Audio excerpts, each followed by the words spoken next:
Hello বন্ধুরা, আজকে আমি কলার মোচার ঘন্ট রান্না করব।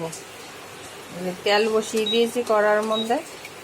বন্ধুরা, আগে থেকে আমি কলার মোচাগুলো ভেজে নিয়েছি, আলু ভেজেছি, চাল ভেজে সিদ্ধ করে রেখে দিয়েছি। এখন সম্বাদ দেবো আর কি।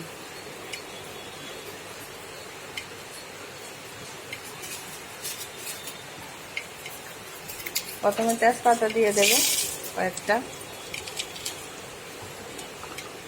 তারপরে একটু গোটা মরিচ দিয়ে দেবো,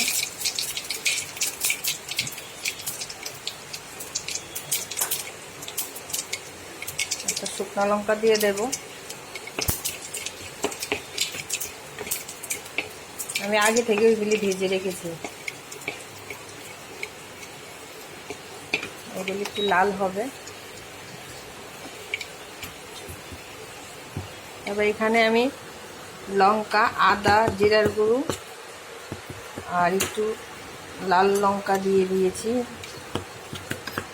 একবারে পেস্ট করে রেখে দিয়েছি।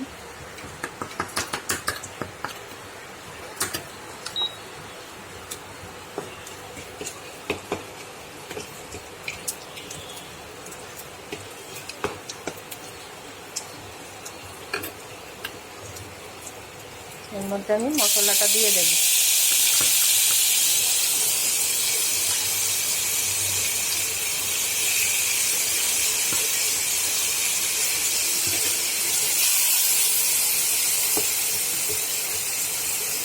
একটু হলুদ দিয়ে দেব, একটু লবণও দিয়ে দেব।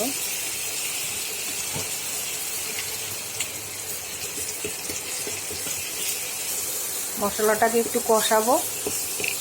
দেখুন একটু ভাজা ভাজা হয়ে গেছে।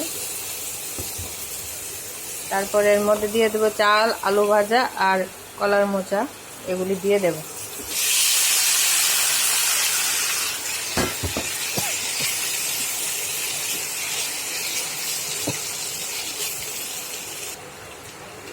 এটাকে একটু ভাজা ভাজা করবো। ভাজা হয়ে গেছে বন্ধুরা, এখন একটু জল দিয়ে দেব।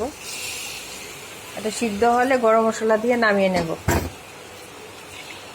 ঠিক আছে বন্ধুরা, এই যে গরম মশলাগুলিকে একটু বেটে তারপরে এটার মধ্যে দিয়ে দেবো। আমার কলার মোচার ঘন্ট রেডি হয়ে যাবে। কার কার ভালো লাগে, কে কে খান, চলে আসুন।